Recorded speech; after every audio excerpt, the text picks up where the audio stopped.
Effective Classroom Differentiation by Catherine Vasquez. Differentiation is the new buzzword in education. In many respects, it seems like a wonderful thing. However, the obvious downside is that it means even more work for the teacher. For the instructor, it means she can't assume that everyone is on the same page intellectually.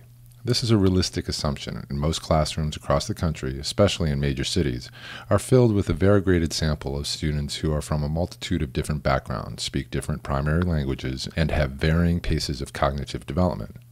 In practice, the best way to approach differentiation would be to provide at least 2 and ideally 3 different in-class application activities to be completed once the lesson is done. The first activity would be the most basic and the simplest. This is the one that all students would be expected and required to complete. It would cater to the lowest level learners and/or those for whom English is not the primary language. The task would be a basic recall or identification and would be phrased using the lowest level of diction in Bloom's taxonomy. Scaffolding would be built into the activities, and usually what this looks like is a fill-in-the-blank passage with a word bank. The next 2 activities would be progressively more challenging and, of course, focus on higher-order processes like synthesis and evaluation.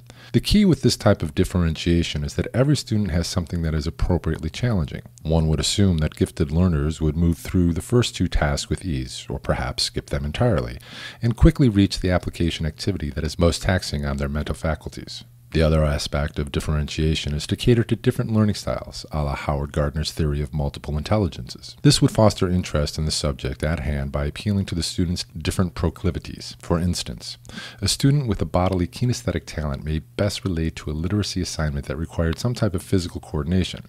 This could be orchestrated through a simple game in which the student gets to throw a softball through a hoop if they answer a specific social studies question correctly.